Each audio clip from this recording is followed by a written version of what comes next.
agonisait à Gethsémani. Pour moi, il a été flagellé et torturé.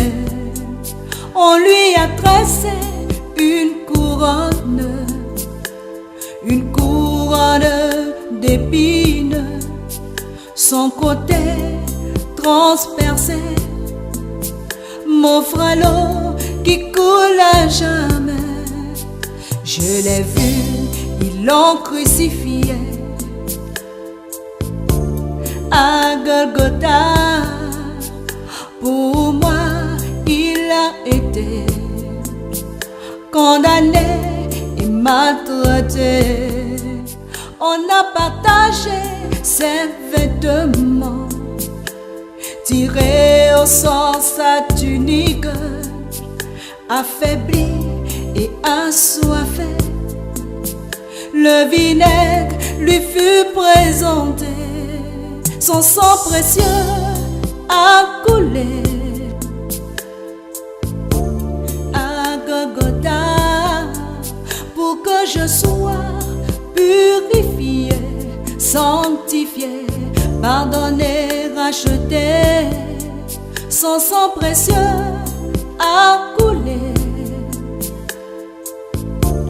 à Golgotha pour que je sois purifié, sanctifié, pardonné, racheté.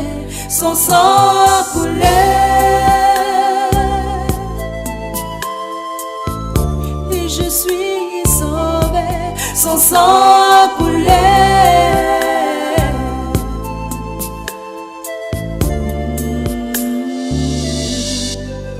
Je le crois, ce sont nos péchés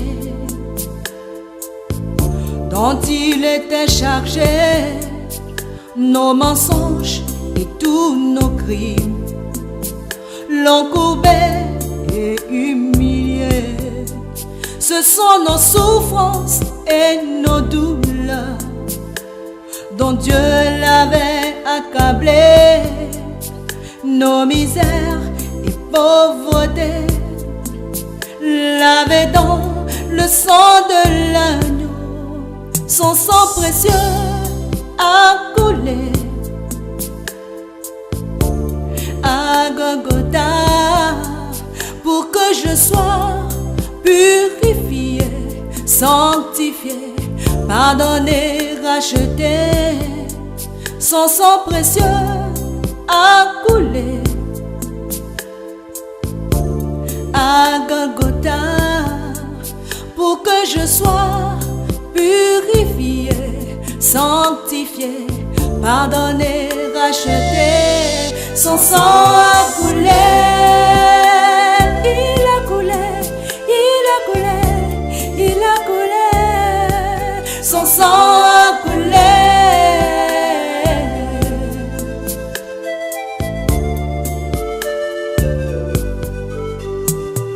Tout est accompli. Il est vainqueur par la croix. Il a désarmé toute autorité. Oui, tout est accompli. Il est vainqueur par la croix. L'homme fort est lié à jamais. Nous avons la victoire. Son sang précieux a coulé à Golgotha pour que je sois purifié, sanctifié, pardonné, racheté. Son sang précieux a coulé à Golgotha pour que je sois purifié, sanctifié, pardonné, racheté. Son sang a coulé. Et je suis sauvé.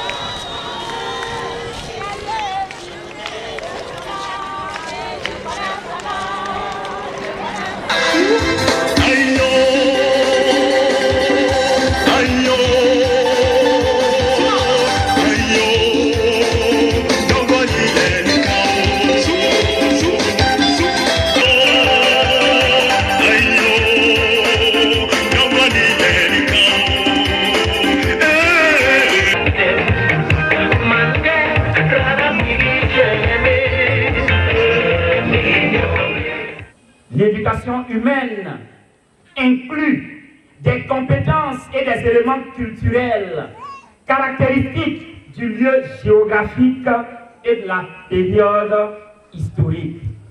Comme pour dire que l'éducation tient compte de là où on vit, de la culture qui nous façonne et de tout ce qui s'ensuit. Ça, c'est au niveau du dictionnaire. Que nous dit l'Église parlant de l'éducation? Il faut dire qu'en novembre 1981, ce sera le Saint-Père, Saint Jean-Paul II, qui va publier un document Familiaris Consortio, qui est une exhortation apostolique post-synodale sur les tâches de la famille chrétienne dans le monde aujourd'hui. Il souligne dans ce document l'importance capitale du rôle des parents dans le processus de l'éducation. Il va jusqu'à employer le terme de ministère éducatif pour décrire la responsabilité des parents chrétiens. Donc, pour l'Église, l'éducation est un ministère, un sacerdoce, une réalité qu'on ne peut dépasser ou laisser à une autre responsabilité. Dans le deuxième document, Gravissimus Educationis, c'est la déclaration sur l'éducation chrétienne de l'Église catholique. Il sera produit lors du deuxième concile de Vatican. Elle fut approuvée, on note bien, en vote favorable de, on écoute, 2290 voix pour et 35 voix contre. C'est-à-dire, lorsque l'un pointe et donne son avis, elle attend que ce soit de manière consensuelle, que ce soit tout le peuple qui admette ce qui est dit. De non. 98,47% de oui. Dans ce document, le titre le déclare: l'extrême importance de l'éducation, et est dérivé des premiers mots de la déclaration même. L'extrême importance de l'éducation. C'est-à-dire pour l'Église, l'éducation n'a pas de valeur, j'allais dire, semblable dans notre monde. Si nous sommes ici, c'est parce que nous avons eu une famille. C'est parce que nous avons eu des parents. C'est parce que nous avons eu des personnes qui ont assuré notre éducation. Pour l'Église, l'éducation est d'un droit universel. Tous les hommes, dit-elle, de n'importe quelle race, âge ou condition, possèdent en tant qu'ils jouissent de la dignité de personne un droit inaliénable à une éducation qui réponde à leur vocation propre.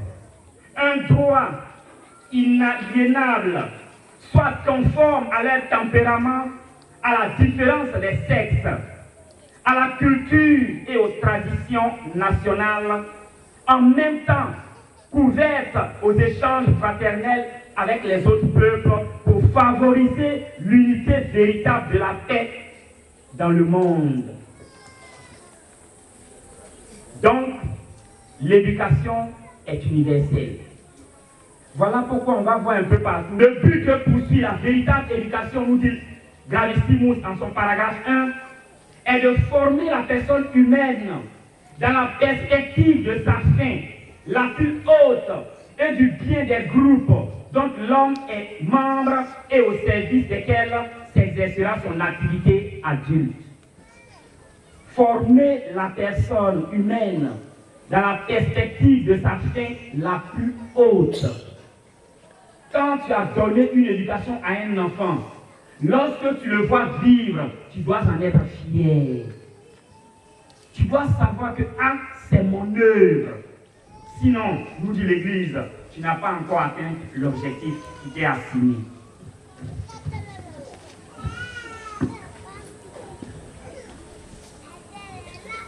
Il faut donc, en tenant compte du progrès des sciences psychologiques, pédagogiques et didactiques, aider les enfants et les jeunes gens à développer harmonieusement leurs aptitudes physiques, morales, intellectuelles et à acquérir graduellement un sens plus aigu de leurs responsabilités. Voici ce que l'Église, dans Gravissimus, entend par éducation. La famille, d'après notre dictionnaire, elle est une communauté d'individus réunis par les liens de parenté existant dans toutes les sociétés humaines. Elle est dotée d'un nom, d'un domicile et crée entre ses membres une obligation de solidarité morale et matérielle, notamment entre les époux d'une part, entre les parents et les enfants d'autre part. Elle est censée de les protéger et de favoriser leur développement social, physique et affectif. Voici ce qu'on entend par famille. Ensemble de personnes réunies par les liens de parenté et qui existent dans toute société. La famille dans la Bible, elle est une réalité présente dès les origines de l'histoire humaine. C'est une communauté de personnes composée de pères, de mères et d'enfants. Par extension, la famille, ce sont toutes les personnes d'un même sang, de toutes celles qui vivent sous le même toit. Et le récit de la Genèse, en ces termes, dans les premières pages, montre Dieu qui crée le premier homme, puis déclare qu'il n'est pas bon que cet homme soit seul. Il va donc lui donner une aide semblable à lui. Et c'est en Genèse chapitre 2, verset 18. Ainsi l'homme laisse-t-il son père et sa mère pour s'attacher à sa femme et ils deviennent une seule chair. Après le déluge, Dieu va bénir Noé et ses fils en leur disant « Soyez féconds et prolifiques, remplissez la terre. »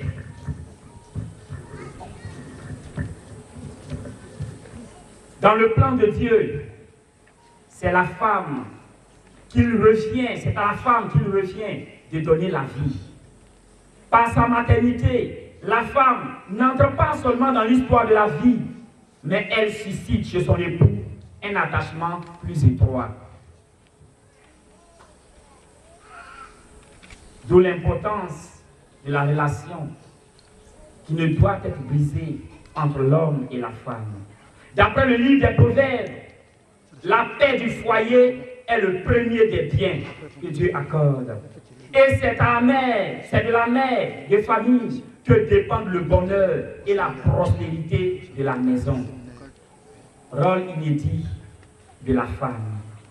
Quant à l'enfant, la Bible et notamment les écrits du livre de la sagesse affirment qu'il doit recevoir dans la famille les premières leçons de vertu. D'où l'exhortation, mon fils, observe la discipline que t'impose ton père et ne néglige pas l'enseignement de ta mère. Nous voyons dans le cadre de cette famille, tel que décrit par l'Église, le rôle de chacun. Papa doit rester très uni à sa mère, à sa femme, parce qu'elle est porteuse de la vie, de lui-même et de tous les autres enfants qui viennent.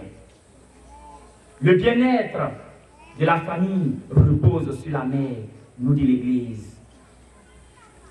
Et les enfants ont plein droit et obligation de respecter leurs parents. Que Dieu nous aide à être fidèles, chacun à sa vocation de père, de mère et d'enfant. Je vous remercie. L'éducation scolaire consiste à mettre l'enfant à l'école et à le suivre jusqu'au bac.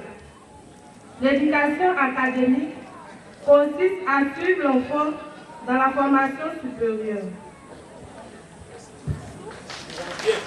Pour les anges de Sainte-Marie, nous avons dit que l'éducation scolaire et académique consiste à développer l'intelligence de l'enfant en l'instruisant à travers l'école, tout en le suivant afin qu'il devienne un citoyen indépendant ou autonome. Scolaire et académique, étant donné que ça va dans le même sens, c'est l'action de transmettre des connaissances à un élève. Lui permettre d'acquérir des connaissances de base et des connaissances supérieures, c'est-à-dire lire, écrire et vivre aussi dans la vie scolaire. Merci. À l'enseignement dispensé à une personne dans un établissement scolaire.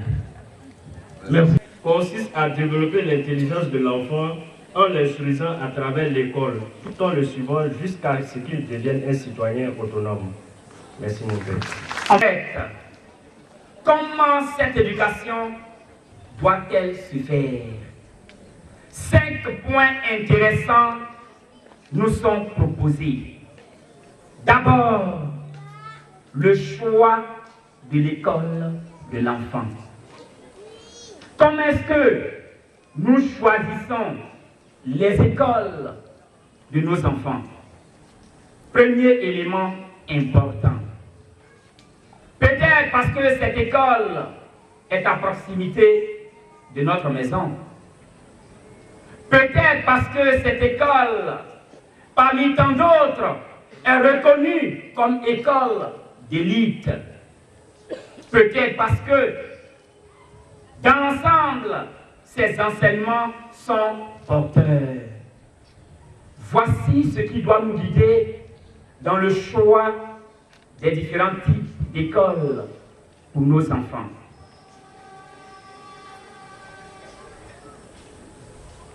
Deuxième élément dans ce choix qu'il faut noter, ce sont les activités physiques et sportives. Je dois, en tant que parent, exiger de mon enfant qu'il fasse le sport. Après avoir beaucoup étudié, passé la journée à l'école, quand il arrive à la maison, tu dois donner à ton enfant de regarder la télévision. Tu dois permettre à ton enfant de courir dans la cour. Tu dois permettre à ton enfant de se déstresser, comme on le dit. Et après cela, il peut aller prendre son bain, son goûter et le reste.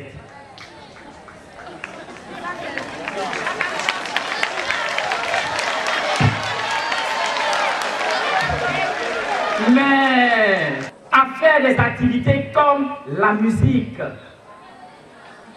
à appartenir à des écoles de danse, ça fait partie de l'éducation scolaire académique des enfants. Chez nous ici en Afrique, précisément en Côte d'Ivoire, pour ne citer que Daloua, on n'a même pas d'école de musique. Personne n'a une école de natation. Mais quand tu te promènes chez nous en France, ça va mieux les aider dans cette éducation scolaire et académique qu'on veut leur donner. Le deuxième, c'est le manuel académique et scolaire des enfants. Le manuel académique et scolaire. Papa, je n'ai pas lu de français. C'est difficile. Mais tu dois te débrouiller pour que les matières de base concernant la classe de l'enfant en matière de documents soient fournies à l'enfant. Sinon, tu auras failli. On arrive à un enfant qui ne sait même pas écrire son nom.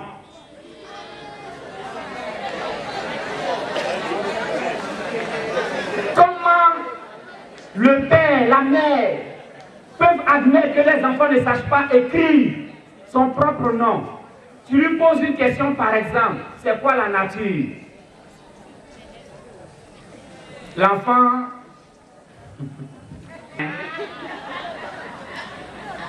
Tu veux que l'enfant produise quoi? C'est normal. Ah non, moi j'ai pris un maître de maison. Tant mieux. Mais est-ce que tu accompagnes? Est-ce que tu vérifies ce que l'enfant étudie? On peut avoir la chance d'avoir papa intellectuel, maman intellectuelle, les deux savent lire. Et on n'a pas le temps pour l'enfant. C'est un problème. Quel est le manuel académique qu'on offre à nos enfants? Pourquoi je n'achète pas des bandes dessinées pour lui offrir? Pourquoi je n'achète pas des documents de lecture? À tout moment, c'est pistolet à Noël. C'est Robocop. Mais je veux que mon enfant sache lire comment. Que l'éducation de nos enfants soit un élément important pour nous. Sinon, demain, on sera dirigé. Tu lui offres un portable. Qu'est-ce qu'il fait de bon avec? C'est jouer les jeux. C'est aller sur Facebook. C'est s'amuser à tout bout des champs. On peut acheter un ordinateur à la maison. On vérifie ce que l'enfant fait, ses recherches.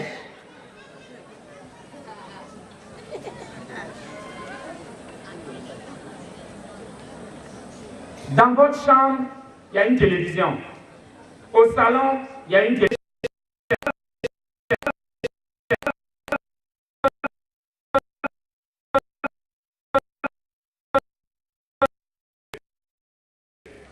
Non. Quel est le manuel académique qu'on leur offre? Quelle est l'attention qu'on leur accorde? Comme quelqu'un qui disait, ah, c'est un peu décevant parce que papa allait en mission, maman allait en mission, l'enfant est en examen. Mais ce jour d'examen là, vous avez laissé votre enfant et vous le trouvez en mission. Quand il revient, il est un peu découragé à cause d'une virgule qu'il a oubliée. Il n'y a personne pour le consoler. Mais il va échouer même s'il était premier de classe. Quelle est l'attention qu'on a pour les enfants? L'enfant ne te connaît plus, il est toujours avec la servante ou le garçon de salle, parce que c'est ceux-là qui sont avec lui tout le temps. Non, nous devons avoir du temps pour l'éducation académique et scolaire de nos enfants. Alors, je vous propose un document. Les brochures sur comment les unités avec moi ici, il est un peu cher. Mais comme on dit, la santé n'a pas de prix. Je crois aussi que l'éducation n'a pas de prix. Il est à 1000 francs.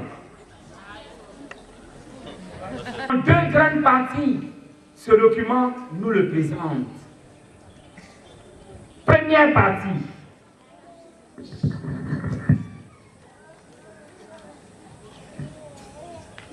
Organiser mes études. Comment j'organise mes études? Il s'agit pour toi d'organiser ton travail de chaque jour, avant, pendant et après. Au niveau des études, de pouvoir faire la table des matières de chaque cours. C'est la meilleure. D'abord la table des matières. Ensuite, faire le résumé de son cours. Préparer les examens. Comprendre et mémoriser ensuite son cours. Comment organiser mes études? Deuxième partie. Organiser ta vie. Comment j'organise ma vie à la maison? Comment j'organise ma vie dans le quartier? Comment j'organise ma vie pendant les vacances?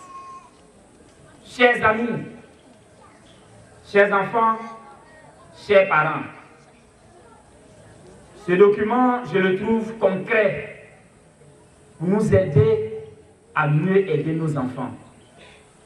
Comment j'organise ma vie? Comment j'organise mes études?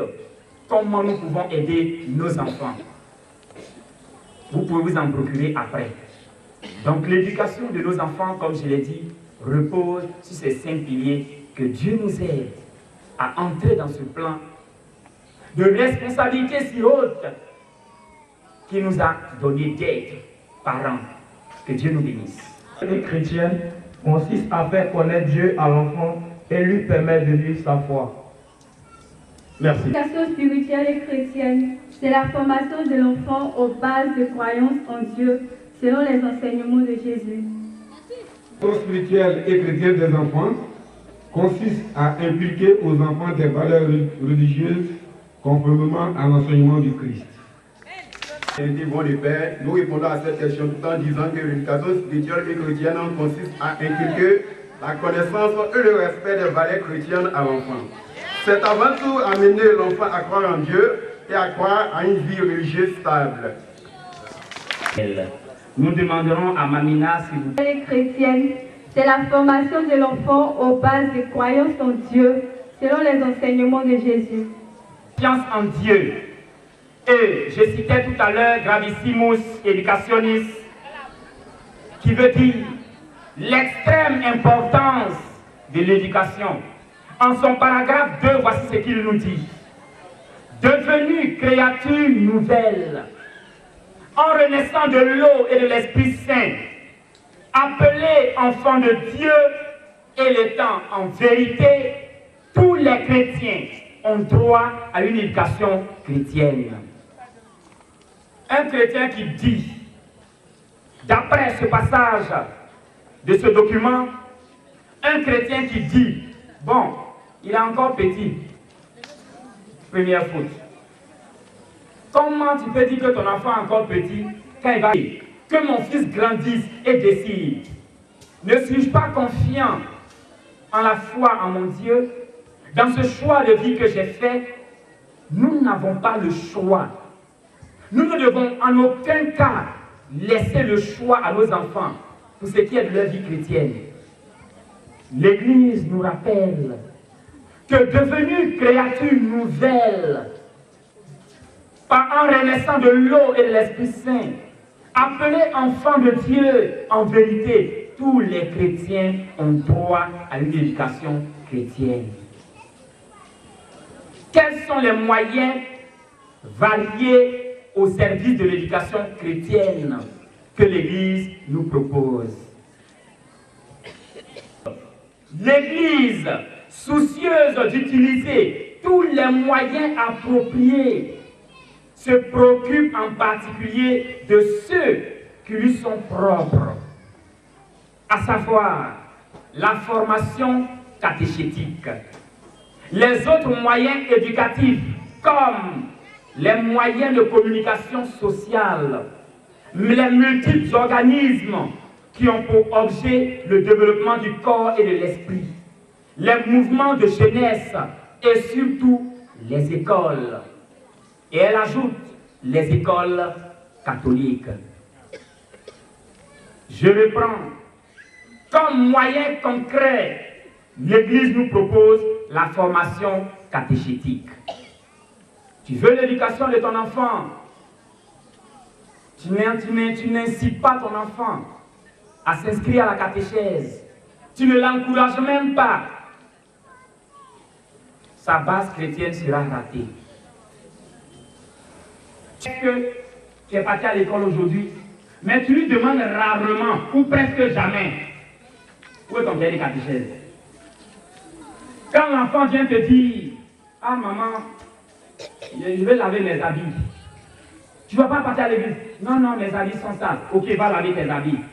Mais l'enfant a calculé. Il sait que dimanche, on va lui demander de partir à l'église. Alors il programme dimanche pour laver ses habits. Et on entre dans ce jeu. Ah, un enfant ne peut pas aller à la catéchèse, son maître de maison sera là. D'accord? Il va recevoir toute la formation intellectuelle et sa formation spirituelle et chrétienne. Zéro. Tous, nous serons grands types. Tous, nous allons mourir. Mais après ta mort, tu vas où? Si tu n'as de temps que pour ta vie intellectuelle, que pour ton physique, que pour ton moral et ton spirituel, après ta mort, tu vas où? J'aime citer ce philosophe Blaise Pascal qui dit: je préfère, pendant que je suis ici dans le monde, de croire en Dieu et de bien vivre ma vie.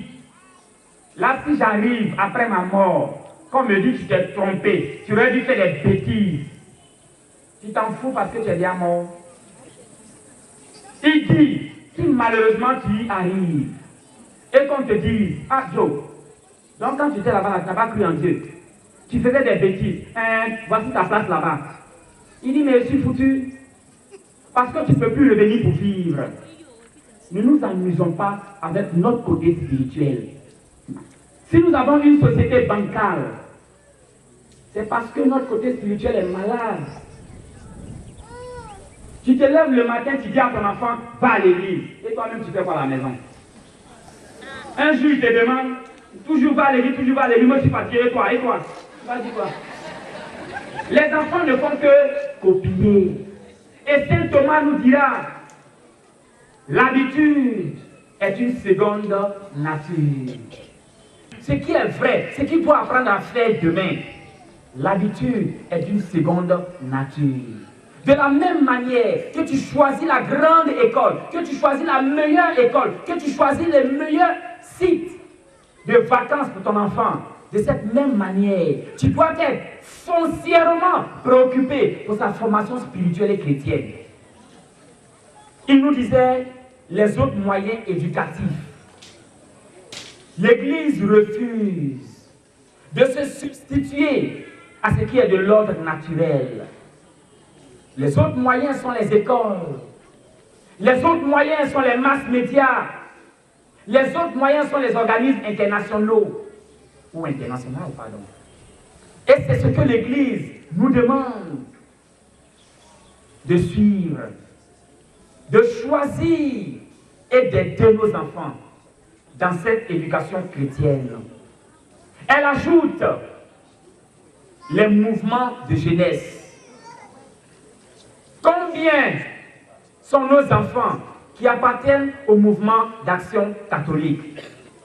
Inscris ton enfant qui est petit au scoutisme, les Louveteaux, au CVAV. Demande à ton enfant un peu âgé d'entrer à la GEC, à la JOC. Demande-lui de participer au groupe liturgique. Pourquoi il n'intervient pas à la chorale? Pourquoi il ne peut pas être un enfant de cœur? Et tous les autres mouvements. Quel genre de vie chrétienne on veut avoir demain? Qu'on aide nos enfants à participer au mouvement d'action catholique. Je reviens sur les écoles.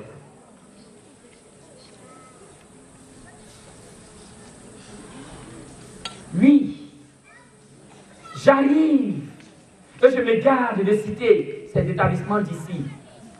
On me dit chez nous ici, il y a la formation humaine et religieuse, FHR. C'est beau. Il faut former moralement les enfants. Il faut les former civiquement. Il faut les former dans la foi.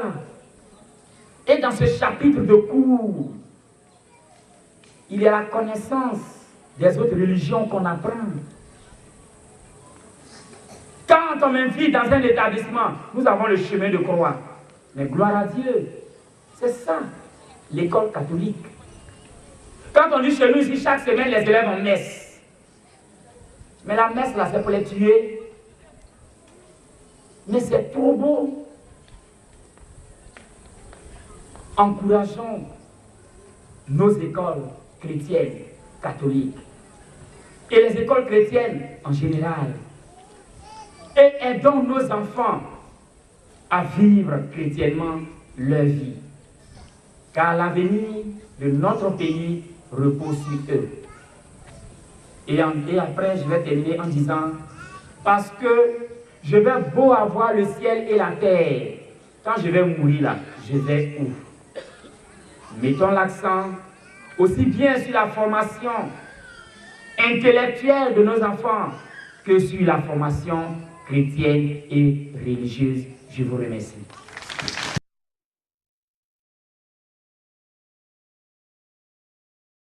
Nous avons défini comme suit. C'est l'ensemble des connaissances permettant le respect des lois et règles et l'application des bonnes mœurs dans la société.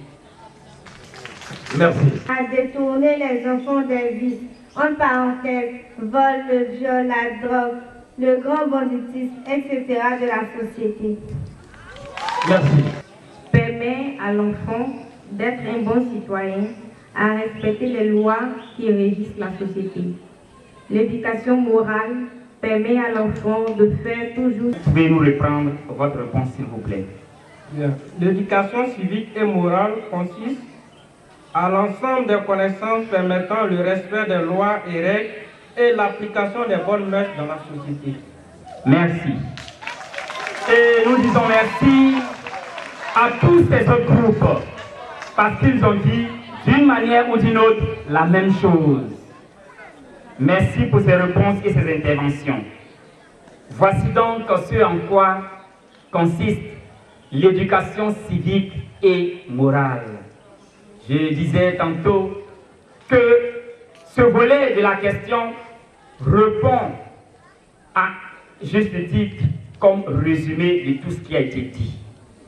L'Église, dans Gravissimus Educationis, en son paragraphe 3, nous dit ceci sur l'éducation civique et morale.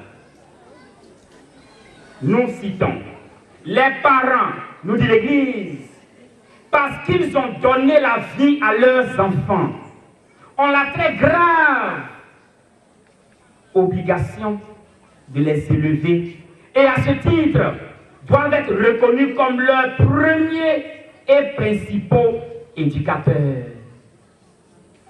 On s'est compris, non? Tu mets au monde ton enfant et puis tu l'abandonnes. On dit, parce que tu as donné la vie à l'enfant, tu as la très grave obligation de l'élever. Et le rôle éducatif des parents, c'est pour les parents de créer une atmosphère familiale.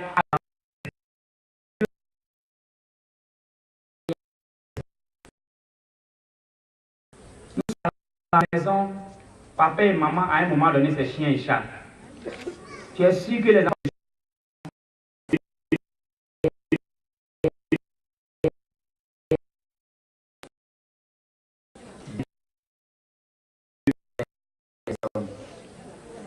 Nous sommes voisins. Tous les jours, je suis en parlant avec ma voisine.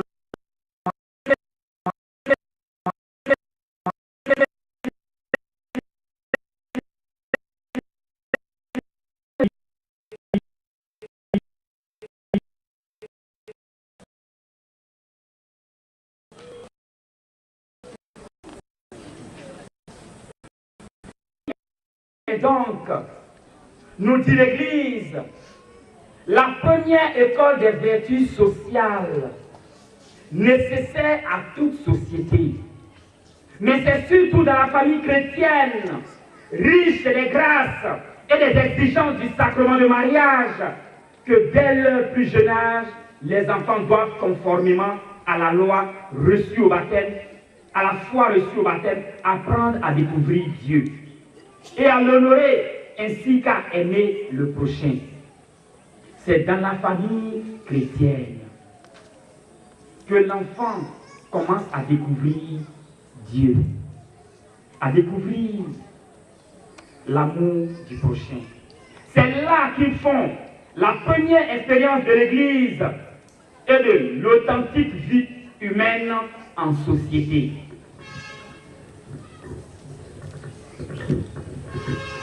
C'est par la famille qu'ils sont peu à peu introduits dans la communauté des hommes et dans le peuple de Dieu. Que les parents mesurent donc bien l'importance d'une famille vraiment chrétienne dans la vie et le progrès du peuple de Dieu lui-même. La tâche de dispenser l'éducation, nous dit l'Église, qui revient en premier lieu à la famille, requiert l'aide de toute la société.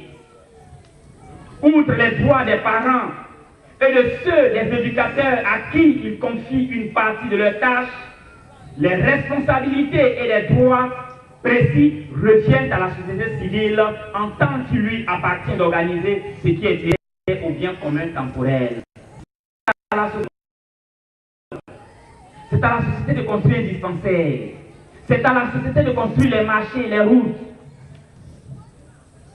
Mais l'éducation directe des enfants revient, nous dit l'Église, aux parents.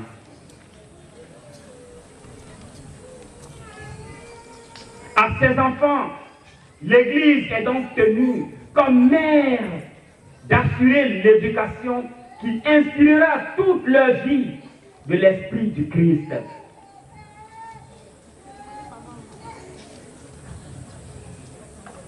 Et Gravissimus, en son chapitre, en son paragraphe premier, invite l'Église, en ses responsables, les prêtres, les évêques, à aider les familles à entrer dans le plan véritable de l'éducation.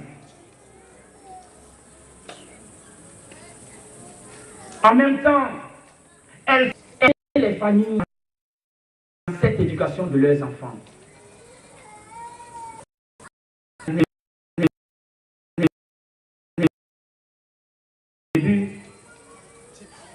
Enfants,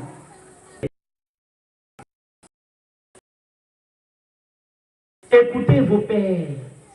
Et le 4e commandement le redit de plus belle. Honore ton père et ta mère. Quel genre d'enfants je suis pour nous-mêmes? Que notre Église diocésaine nous invite en tant qu'Église à être en sortie. Et que de toutes les familles, on se fasse des disciples, nous bénisse et nous y aide. Et que nous-mêmes, jeunes et enfants, prenons conscience de notre propre éducation, de la responsabilité qui nous incombe, et que les parents à leur niveau, avec la grâce de Dieu, jouent le rôle qui leur est imparti. Je vous remercie. L'enseignante qui a organisé cette sortie, si on peut en faire très souvent, ça me ferait plaisir. Maintenant, je voudrais réagir sur un point. L'éducation académique. Comme le père vient de le dire, l'éducation doit suivre l'enfant.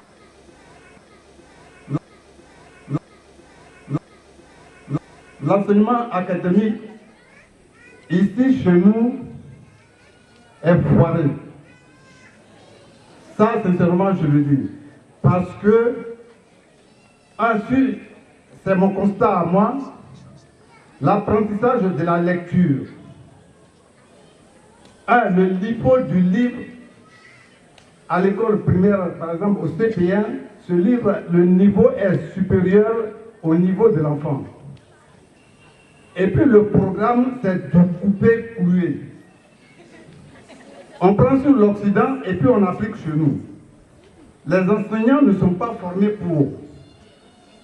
Donc aujourd'hui, on apprend l'élève à lire à l'école en commençant par la phrase et puis on vient à la lettre. Alors, moi, j'ai fait l'école catholique. C'est pas comme ça qu'on nous a appris à lire. Responsabilité, quelque part. Que chacun de nous garde ce qu'il avait déjà de bon et qu'il ajoute ce qui a été dit de bon pour qu'on ait des familles chrétiennes soudées, des familles chrétiennes exemplaires. Merci.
l'amour de Dieu le Père et la communion de l'Esprit Saint soient toujours avec vous.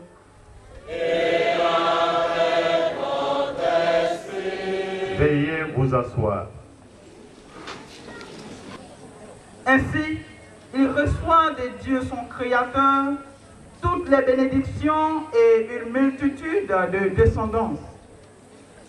Lecture du livre de la Genèse, son chapitre 22, les versets 1 à 2, 9 à 13, suivi des versets 15 à 18.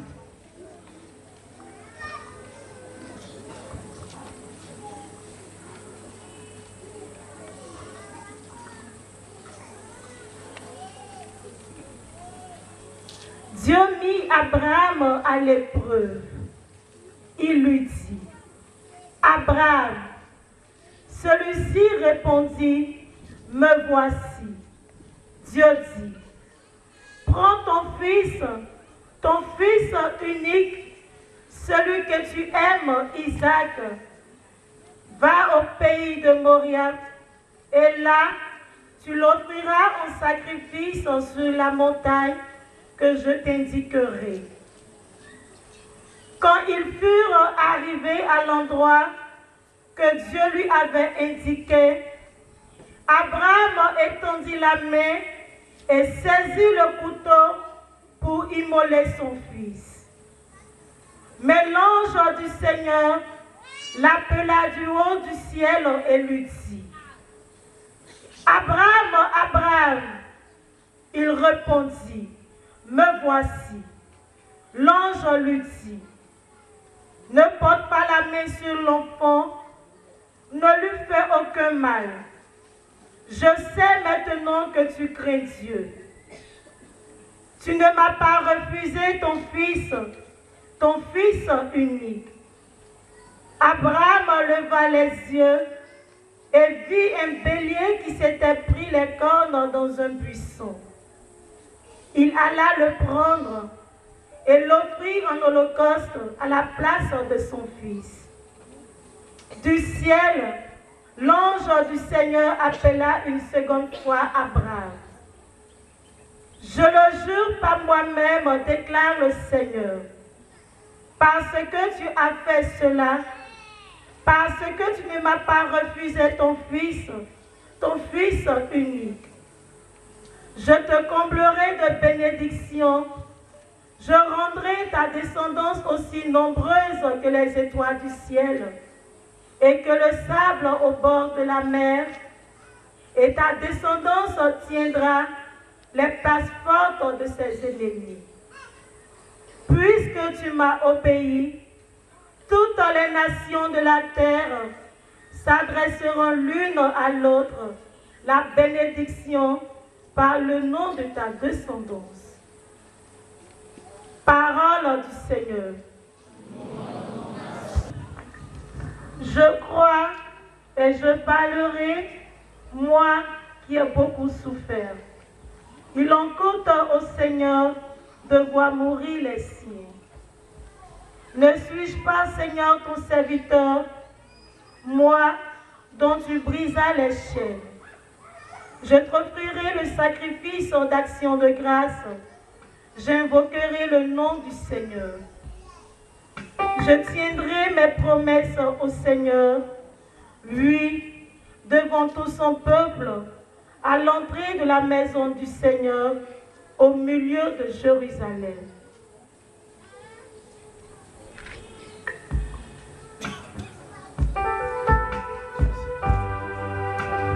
Je marcherai en présence du Seigneur sur la terre des vivants.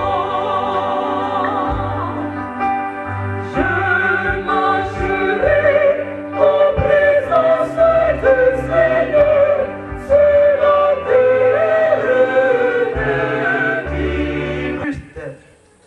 À travers cette parole, Saint Paul nous exhorte à toujours mettre notre confiance en Dieu malgré les obstacles de la vie.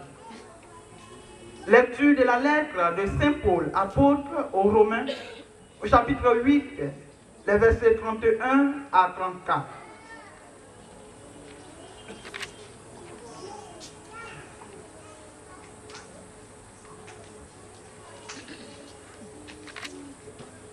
Frères, si Dieu est pour nous, qui sera contre nous?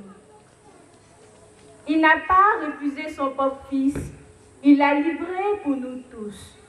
Comment pourrait-il avec lui ne pas nous donner tout?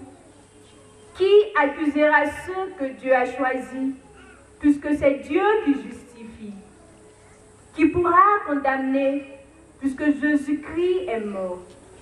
Plus encore, il est ressuscité, il est à la droite de Dieu et il intercède pour nous. Parole du Seigneur.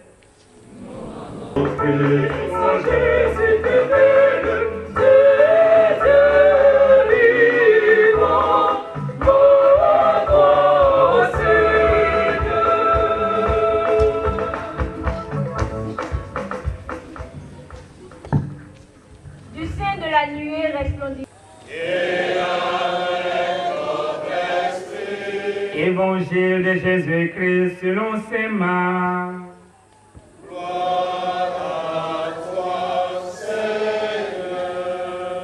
Nous pouvons rester debout pour la proclamation de l'Évangile. Jésus, prenant avec lui Pierre, Jacques et Jean, et les amène, eux seuls à l'écart sur une haute montagne. Et il fut transfiguré devant eux. Ses vêtements devinrent resplendissants, d'une blancheur telle que personne sur terre ne peut obtenir une blancheur pareille. Élie leur apparut avec Moïse et il s'entretenait avec Jésus. Pierre alors prend la parole et dit à Jésus: Rabbi, il est heureux que nous soyons ici. Dressons donc 3 tentes, une pour toi, une pour Moïse et une pour Élie. De fait, il ne savait que dire, tant était grande leur frayeur. Survint une nuée qui les couvrit de son ombre, et de la nuée une voix se fit entendre. Celui-ci est mon fils bien-aimé, écoutez-le. Soudain, regardant tout autour, ils ne virent plus que Jésus seul avec eux. En descendant de la montagne, Jésus leur défendit de raconter à personne ce qu'ils avaient vu avant que le Fils de l'homme soit ressuscité d'entre les morts. Et ils restèrent fermement attachés à cette consigne, tout en se demandant en eux-mêmes ce que voulait dire ressuscité d'entre les morts. Cette parole, c'est le message de la foi que nous proclamons.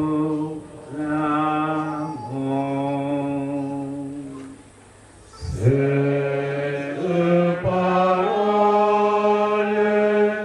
c'est le message de la foi que nous proclamons. Veuillez vous asseoir. Sacrement. Elle dit il y a 7 sacrements. Les adultes. Papa dit qu'il y a 7. Les jeunes. Il y a 7 sacrements. On applaudit très fort pour tout le monde. Les sacrements sont divisés en combien de groupes? Les 7 sacrements sont divisés en combien de... Il faut baisser. Enfin, nous avons 3 groupes. Les adultes disent 3 groupes. Les enfants. 3. Nous avons défini comme suit. C'est l'ensemble des connaissances permettant le respect des lois et règles et l'application des bonnes mœurs dans la société. Merci. À détourner les enfants des vices, en parenthèse, vol, le viol, la drogue, le grand banditisme, etc. de la société. Merci. Permet à l'enfant d'être un bon citoyen, à respecter les lois qui régissent la société. L'éducation morale permet à l'enfant de faire toujours... Pouvez nous reprendre votre réponse, s'il vous plaît? L'éducation civique et morale consiste à l'ensemble des connaissances permettant le respect des lois et règles et l'application des bonnes mœurs dans la société. Merci. Et nous disons merci à tous ces autres groupes parce qu'ils ont dit d'une manière ou d'une autre la même chose. Merci pour ces réponses et ces interventions. Voici donc ce en quoi consiste l'éducation civique et morale. Je disais tantôt que ce volet de la question répond à juste titre comme résumé de tout ce qui a été dit. L'Église, dans Gravissimus Educationis, en son paragraphe 3, nous dit ceci sur l'éducation civique et morale. Nous citons, les parents, nous dit l'Église, parce qu'ils ont donné la vie à leurs enfants, ont la très grave obligation de les élever et à ce titre doivent être reconnus comme leurs premiers et principaux éducateurs. On s'est compris, non? Tu mets au monde ton enfant et puis tu l'abandonnes. On dit, parce que tu as donné la vie à l'enfant, tu as la très grave obligation de l'élever. Et le rôle éducatif des parents, c'est pour les parents de créer une atmosphère familiale animée d'amour et de respect envers Dieu et envers les hommes. Nous sommes à la maison, papa et maman à un moment donné c'est chien et chat. Tu es sûr que les enfants vont retenir quelque chose de bon? Il faut créer une atmosphère d'amour et de respect envers Dieu et envers les hommes. Nous sommes voisins. Tous les jours, je suis en parlant avec ma voisine. C'est quoi? C'est quel genre d'éducation on va donner à nos enfants qui nous regardent? C'est papa qui arrive tout fatigué, tout fâché, je ne sais pas qu'est-ce qu'il a pris en route, qui se met à battre maman. C'est quelle éducation civique et morale on va donner aux enfants?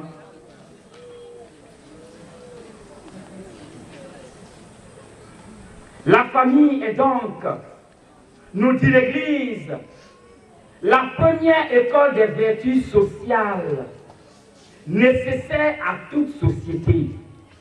Mais c'est surtout dans la famille chrétienne, riche des grâces et des exigences du sacrement de mariage, que dès leur plus jeune âge, les enfants doivent, conformément à la loi reçue au baptême, à la foi reçue au baptême, apprendre à découvrir Dieu et à l'honorer ainsi qu'à aimer le prochain.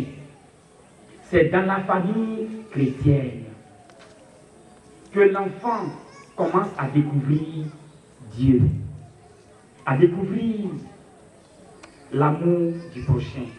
C'est là qu'ils font la première expérience de l'Église et de l'authentique vie humaine en société.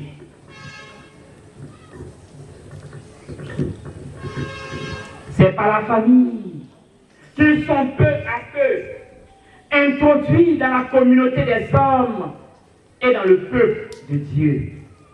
Que les parents mesurent donc bien l'importance d'une famille vraiment chrétienne dans la vie et le progrès du peuple de Dieu lui-même.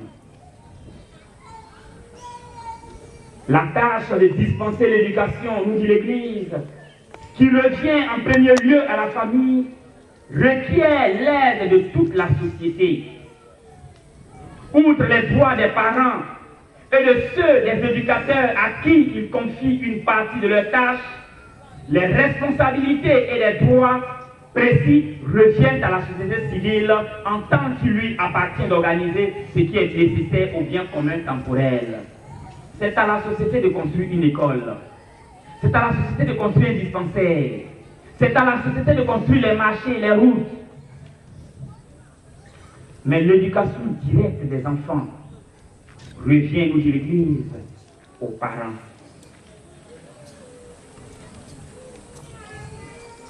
À ces enfants, l'Église est donc tenue comme mère d'assurer l'éducation qui inspirera toute leur vie de l'Esprit du Christ.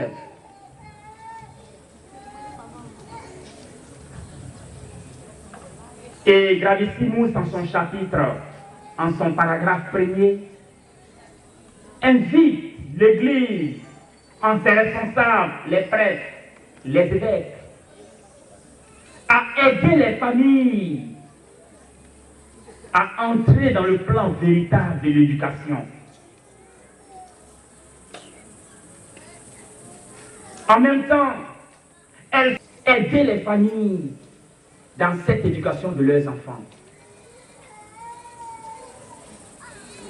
Et comme on le disait dans le livre de la Genèse, dans les débuts, enfants, respectez les parents. Enfants, écoutez vos pères. Et le 4e commandement le dit le plus belle. Honore ton père et ta mère. Quel genre d'enfants je pour nous-mêmes? Que notre Seigneur et notre Dieu, qui par son Église diocésaine, nous invite en tant qu'Église à être en sortie. Et que de toutes les familles, on se fasse des disciples, nous bénisse et nous y aide. Et que nous-mêmes, jeunes et enfants, prenons conscience de notre propre éducation, de la responsabilité qui nous incombe, et que les parents à leur niveau, avec la grâce de Dieu, jouent le rôle qui leur est imparti. Je vous remercie. Qui a organisé cette sortie. Si on peut en faire très souvent, ça me ferait plaisir. Maintenant, je voulais réagir sur un point. L'éducation académique. Comme le père vient de le dire, les parents, bien sûr, doivent suivre leurs enfants à l'école. Mais ce que je regrette aujourd'hui, l'enseignement académique, ici chez nous, est foiré. Ça, sincèrement, je le dis.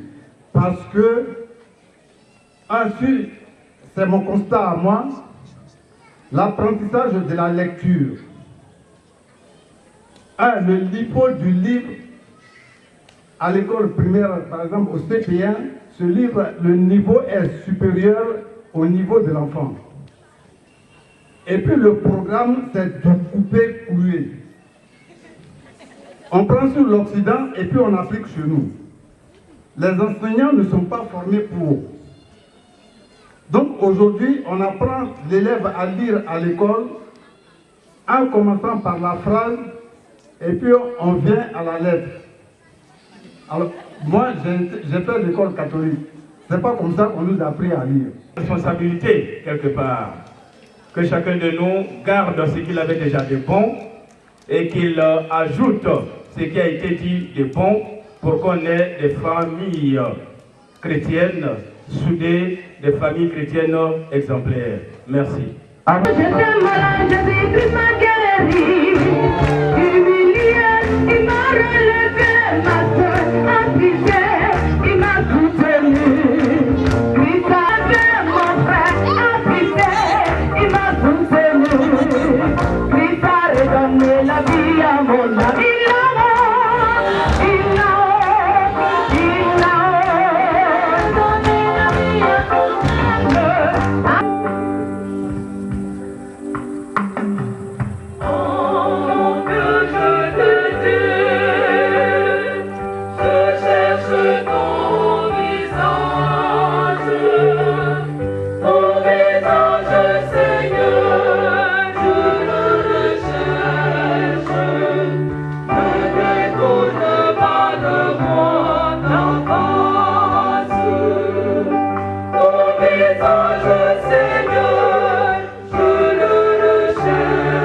l'amour de Dieu le Père et la communion de l'Esprit Saint soient toujours avec vous. Et avec votre esprit. Veuillez vous asseoir. Ainsi, il reçoit de Dieu son Créateur toutes les bénédictions et une multitude de descendances. Lecture du livre de la Genèse, son chapitre 22, les versets 1 à 2, 9 à 13, suivi des versets 15 à 18.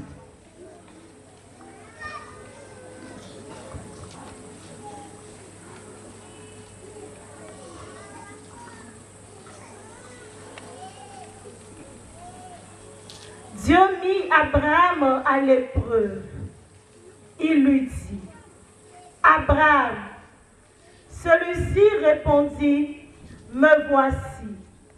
Dieu dit, prends ton fils unique, celui que tu aimes, Isaac, va au pays de Moria, et là, tu l'offriras en sacrifice sur la montagne que je t'indiquerai.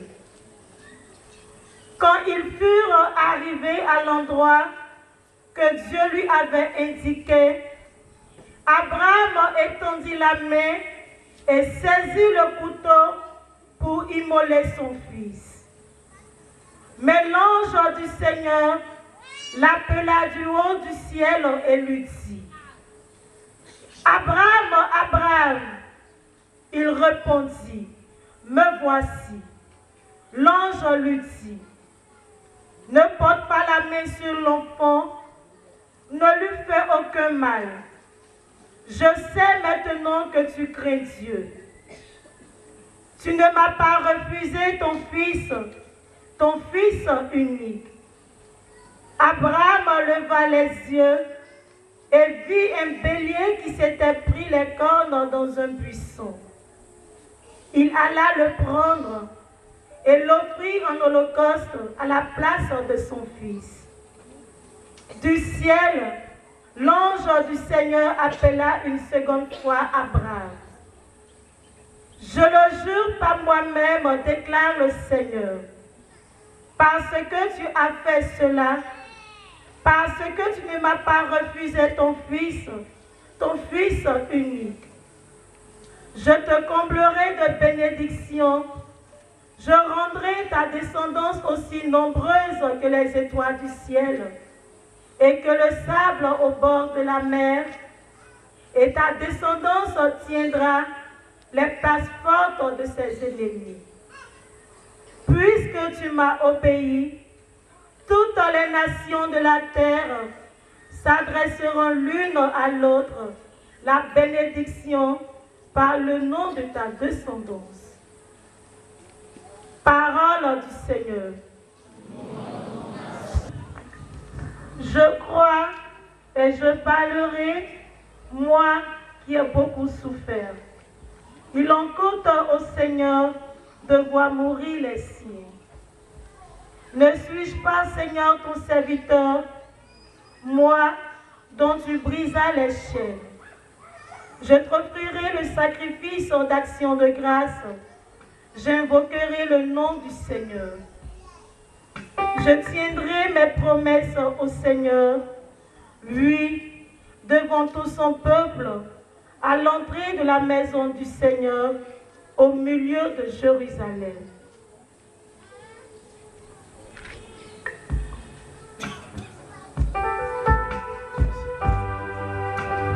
Je marcherai en présence du Seigneur sur la terre des vivants. Je marcherai en présence du Seigneur sur la terre des vivants. Juste, à travers cette parole, Saint Paul nous exhorte à toujours mettre notre confiance en Dieu malgré les obstacles de la vie. Lecture de la lettre de Saint Paul, apôtre aux Romains, au chapitre 8, les versets 31 à 34.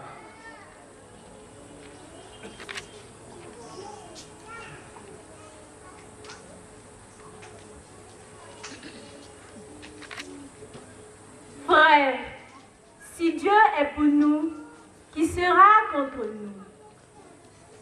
Il n'a pas refusé son propre Fils, il l'a livré pour nous tous. Comment pourrait-il avec lui ne pas nous donner tout? Qui accusera ceux que Dieu a choisis, puisque c'est Dieu qui justifie?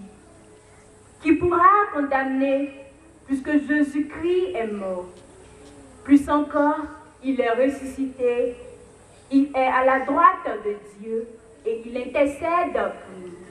Parole du Seigneur.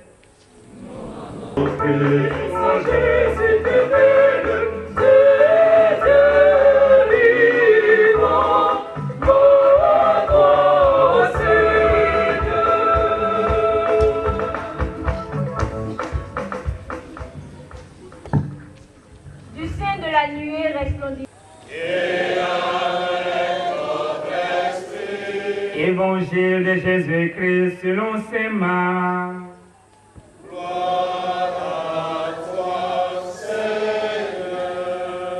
Nous pouvons rester debout pour la proclamation de l'Évangile. Jésus, prenant avec lui Pierre, Jacques et Jean, et les amène, eux seuls à l'écart sur une haute montagne. Et il fut transfiguré devant eux. Ses vêtements devinrent resplendissants, d'une blancheur telle que personne sur terre ne peut obtenir une blancheur pareille. Élie leur apparut avec Moïse et il s'entretenait avec Jésus. Pierre alors prend la parole et dit à Jésus: Rabbi, il est heureux que nous soyons ici. Dressons donc 3 tentes, une pour toi, une pour Moïse et une pour Élie. De fait, il ne savait que dire, tant était grande leur frayeur. Survint une nuée qui les couvrit de son ombre, et de la nuée une voix se fit entendre. Celui-ci est mon fils bien-aimé, écoutez-le. Soudain, regardant tout autour, ils ne virent plus que Jésus seul avec eux. En descendant de la montagne, Jésus leur défendit de raconter à personne ce qu'ils avaient vu avant que le Fils de l'homme soit ressuscité d'entre les morts. Et ils restèrent fermement attachés à cette consigne, tout en se demandant en eux-mêmes ce que voulait dire ressuscité d'entre les morts. Cette parole, c'est le message de la foi que nous proclamons.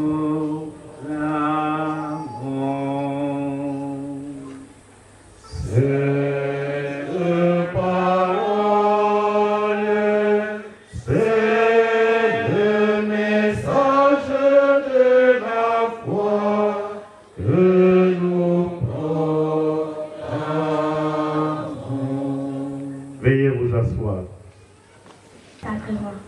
Elle dit il y a 7 sacrements. Les adultes, papa dit qu'il y a 7. Les jeunes. Il y a 7 sacrements. On applaudit très fort pour tout le monde. Les sacrements sont divisés en combien de groupes? Enfin, nous avons 3 groupes. Les adultes disent 3 groupes. Les enfants. 3 groupes. Les enfants disent aussi 3 groupes. Les jeunes. 3 groupes. On applaudit très fort pour tout le monde. Les 7 sacrements sont divisés en 3 groupes. Maintenant, on va nommer les groupes. Maintenant, on va dire les différents types de groupes. Pas les sacrements pour le moment. Hein. On a dit c'est divisé en 3 groupes. 3 groupes. On dit, premier groupe, c'est les sacrements. Deuxième groupe, sacrement. Troisième groupe, sacrement. On va commencer par les jeunes. Les jeunes sont déjà prêts. On écoute attentivement. Mon père, les sacrements du baptême. Ils n'ont pas encore bien compris la question. J'ai dit. Il y a le sacrement d'initiation qui est la confirmation. Le sacrement d'initiation, le sacrement de service et le sacrement de réconciliation. Est-ce que c'est juste?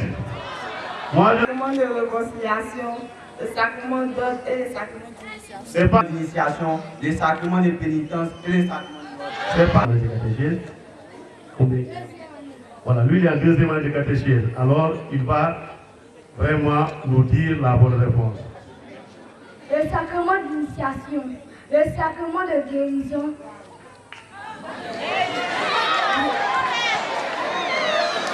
Le sacrement d'initiation chrétienne, le sacrement de guérison et le sacrement de service. Très bien, on applaudit très fort. Les chrétiennes qui sont au nombre de combien? De 3.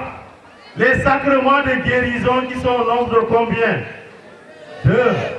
Et enfin, les sacrements de service et de communion qui sont au nombre de... Très bien. Alors, on a dit qu'il y a 7 sacrements. On va d'abord citer les 7 sacrements en ordre. Après, on va passer au sacrement d'initiation, sacrement de guérison, sacrement de service et de communion. D'abord, les 7 sacrements. On va commencer par les enfants, en ordre, du premier jusqu'au 5e sacrement, en ordre. Ces sacrements sont le baptême, la confirmation, l'Eucharistie, le mariage, la confirmation, l'Eucharistie, la pénitence, le mariage, l'ordre. La confirmation, l'Eucharistie, la pénitence, l'onction des malades, l'ordre et le mariage. On applaudit très fort. Oh. Petit, quand on va rentrer à Sainte-Marie, tu viens prendre ton chapelet auprès du curé.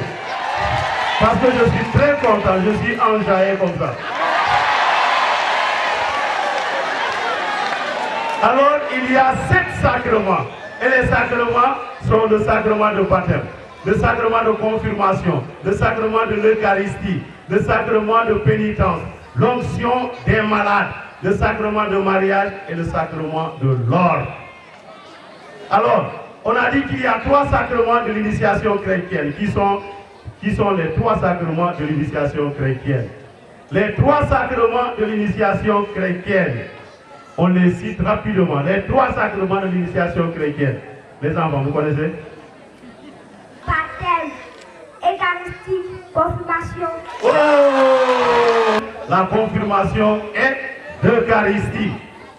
Et les 2 sacrements de guérison. Les deux sacrements de guérison. Pénitence, action de malade. Ok, merci beaucoup. On va applaudir très fort pour les compétences des gens qui sont venus compétir. Merci beaucoup à vous. Vous pouvez repartir à votre place. On vient de les citer, les 7 sacrements de l'Église catholique. Alors, le sacrement de baptême, qui peut baptiser?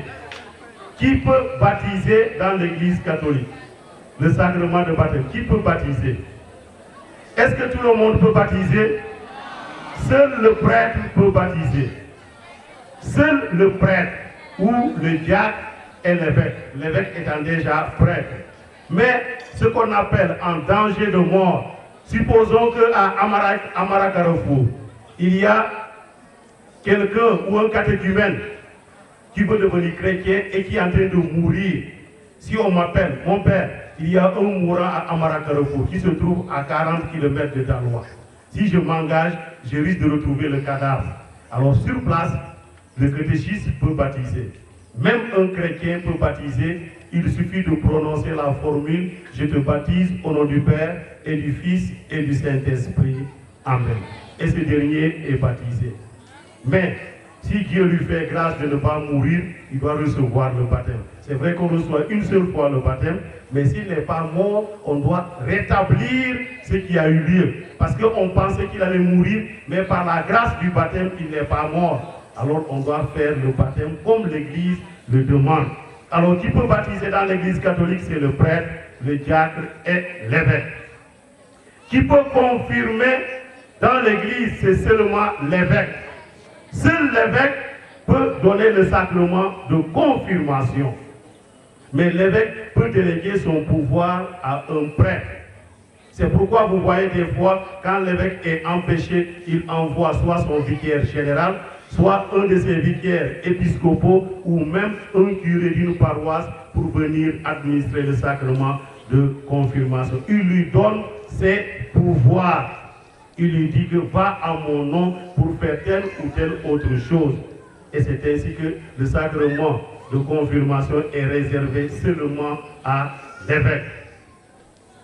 Et le sacrement de l'Eucharistie, qui peut dire la messe? Qui peut dire la messe? Vous ne connaissez pas? C'est seulement le prêtre qui peut dire la messe. C'est lui le ministre ordinaire du sacrement de l'Eucharistie. Seul le prêtre peut dire la messe dans l'Église catholique. Aucune autre personne ne peut dire la messe. Si tout de suite là, le Père Alima, le Père Andoche et moi-même, on meurt tout de suite là, vous allez rentrer parce que vous n'allez pas pouvoir faire la messe parce qu'il n'y a plus de prêtre. Donc c'est seul le prêtre qui peut dire la messe, qui est le ministre ordinaire du sacrement de l'Eucharistie. Qui peut écouter la confession? Qui peut écouter la confession? Seul le prêtre peut écouter la confession. Seul le prêtre. Quand vous dites on fait l'écoute, on doit faire attention. On ne doit pas entrer dans le fort interne de la personne. Et quand vous entrez dans le fort interne de la personne, vous dites non, va voir maintenant le prêtre. C'est trop tard. Tu as déjà écouté ses péchés, tu dis va voir le prêtre. C'est seul le prêtre doit écouter les péchés au nom de Jésus-Christ. Alors, faisons beaucoup attention. Je ne vais pas citer les mouvements, mais faisons attention dans ce que nous appelons, on fait de l'écoute. On n'écoute pas le fort interne d'une personne. C'est seul le prêtre dans la confession, au nom de Jésus, une personne en Christ, c'est-à-dire il représente le Christ, c'est lui seul qui écoute et il pardonne au nom de Jésus-Christ. Donc c'est le prêtre qui est le ministre ordinaire du sacrement de la réconciliation. On entend souvent des chrétiens dire, moi je peux me confesser directement avec Dieu. Oui, tu peux te confesser directement avec Dieu. Mais dans l'Église catholique, on voudrait que pour se confesser, que ce soit moi, que ce soit le Père Alima, que ce soit le Pape François, que ce soit Monseigneur Maurice Conan Kouassi, s'il veut se confesser, il doit se mettre à genoux devant un prêtre pour recevoir le sacrement de pénitence. On ne peut pas se confesser directement à Dieu. Pour se confesser, on doit être devant un prêtre. Et l'Église nous demande de confesser les péchés graves au moins une fois l'an, en ce temps de carême qui est un temps favorable pour la conversion. L'onction des malades. Le ministre ordinaire, c'est le prêtre. C'est le prêtre aussi qui administre l'onction des malades à un mourant ou quelqu'un dont l'âge est déjà avancé et qui a demandé à recevoir ce sacrement pour le fortifier, pour le guérir intérieurement. Quand on reçoit l'onction des malades, si on ne peut plus parler, l'onction des malades peut remplacer le sacrement de confession. Je précise bien, le sacrement de l'onction des malades. Si on ne peut plus parler et qu'on administre le sacrement de l'onction des malades, cela aussi efface tes péchés. C'est pourquoi après on reçoit le corps et le sang de Jésus-Christ. Alors, qui est le ministre ordinaire du sacrement de mariage? Qui est le ministre ordinaire du sacrement de mariage? Celui qui va trouver, je vais lui donner un grand cadeau. Qui est le ministre ordinaire du sacrement de mariage? Qui fait le mariage pour faciliter? Qui fait le mariage? Voilà, viens, comme tu es déjà debout. Et il faut venir vite. Qui fait le mariage? Il faut bien écouter, c'est important. L'évêque. Elle a dit l'évêque. Est-ce que c'est l'évêque? Le père Aubin. Le père Aubin. Ah, elle dit lui, il est déjà. Oui. Ah, c'est le marié lui-même, oui. On applaudit. Quand j'ai dit je m'en vais célébrer le mariage, j'ai mal dit. Un prêtre ne célèbre pas le mariage. Il va assister et il bénit le mariage. Celui qui célèbre le mariage, ce sont les époux. C'est papa et maman qui célèbrent le mariage, qui sont les ministres ordinaires du sacrement de mariage. Pourquoi? Quand on a fini l'homélie, devant les époux, on dit 3 questions. Est-ce librement que vous voulez consentir ce mariage? On dit oui. Acceptez-vous d'être parents? On dit oui. Prenez-vous la responsabilité? On dit oui. On dit échangez-vous vos consentements. On dit tel. Voudrais-tu être ma femme? Il dit oui. Et toi, veux-tu être mon mari? Oui. Tel, je te reçois comme épouse et je me donne à toi pour t'aimer fidèlement tout au long de ma vie. Et elle aussi répond, je te reçois comme époux et je me donne à toi pour t'aimer fidèlement tout au long de ma vie. Le mariage est déjà célébré. Voilà. C'est l'échange de consentement qui fait le sacrement de mariage. Alors quand on vous demande qui célèbre le mariage, il ne faut jamais dire que c'est le prêtre. Jamais. Ni l'évêque. C'est papa et maman qui célèbrent le mariage. Nous tous, nous sommes des témoins de ce mariage. Et le prêtre, son rôle, c'est de conclure. C'est pourquoi même un diacre peut assister à un mariage. Et enfin, le sacrement de l'ordre a 3 degrés. C'est le seul sacrement qui a 3 catégories. Il y a d'abord le diaconat, après le presbytérat, c'est-à-dire le sacerdoce, et l'épiscopat, c'est-à-dire l'évêque. On devient diacre, après on est prêtre, et après on est évêque. Et comme on n'a pas besoin de beaucoup d'évêques, donc c'est pourquoi ils sont peu nombreux. En Côte d'Ivoire, ils sont 15, même pas, bon, un peu plus. Alors, qui est le ministre ordinaire du sacrement de l'ordre? Oui, viens. Baudou. Le ministre. Très bien, on applaudit très fort pour elle.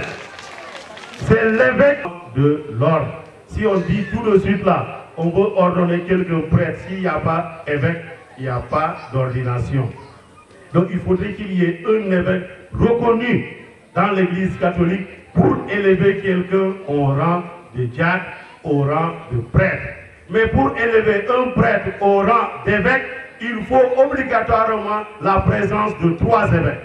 S'il n'y a pas 3 évêques, il n'y a pas d'ordination d'évêque.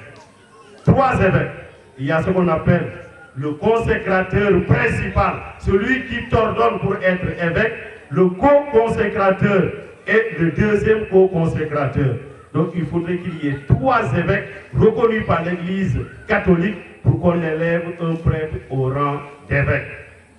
Ce qui est important, chers frères et sœurs, en ce jour où nous avons fait notre marche de carême, on a quitté notre église pour venir ici à la salle, c'est pour pouvoir connaître les petits éléments de ce que nous vivons de tous les jours. La catéchèse ne doit pas être comme des cours que nous recevons à l'église. La catéchèse doit se vivre tous les jours. Quand nos frères nous demandent comment vous les chrétiens vous faites ceci, cela, qu'on puisse répondre. On voit des grandes personnes devant le prêtre même, ne connaissent même pas le début de la confession. Comment on se confesse? C'est pas joli, parce que c'est le seul moyen qu'on puisse demander pardon à Dieu pour nos péchés. Alors nous allons demander à notre Seigneur Jésus-Christ de nous assister durant cette démarche de foi pour que nous puissions assimiler tout ce que nous avons appris aujourd'hui. L'éducation des enfants en famille et les sacrements dans notre église pour qu'en rentrant ce soir à la maison, on puisse rentrer chargé, très chargé de connaissances pour que nous puissions nous défendre devant nos frères et nos sœurs et que Dieu nous assiste, lui qui est vivant maintenant et pour les siècles des siècles. C'est un jour de grâce pour nous. parce que c'est ce jour que notre paroisse a choisi pour faire sa marche paroissiale sur son secteur et précisément ici à la salle. Et le thème qui découle de celui du thème diocésain qui est une église en sortie de toutes les familles fait des disciples, nous avons pu tirer comme sous-thème qui nous a servi de méditation ce thème que voici, l'éducation familiale des enfants. Ce que nous avons pu nous rendre compte est que l'éducation familiale porte sur 3 volets, à savoir l'éducation scolaire et académique, l'éducation spirituelle même et chrétienne des enfants, et ensuite l'éducation civique et morale qui, dans son ensemble, englobe ces 2 premiers éléments. Nous rendons grâce à Dieu pour cette participation massive de nos frères et sœurs de la paroisse Sainte-Marie, Mère de Dieu d'ici d'Alois. Et nous osons croire qu'avec cet exposé de ces enseignements sur ce thème que nous avons pu ensemble développer, nous osons croire que nos familles, munies de quelques éléments, pourront marcher vers la Pâque, un cœur léger, plein de joie et de grâce. Et nous demandons simplement que le Seigneur, dans son grand amour, continue de bénir chacune de nos personnes et toutes nos familles qui sont nos sources de vie et celles qui nous épaulent aussi. Car, dit-on, sans la famille, nous ne sommes rien. Sans la famille, l'Église n'est rien. Et d'ailleurs, toute la société. Alors que Dieu nous bénisse et que cette fête de Pâques, vers laquelle nous tendons, nous soit une grande joie et que ce temps de carême nous aide à y aller avec plus de ferveur et plus d'engouement parce que notre Seigneur meurt et ressuscite pour nous et pour notre salut.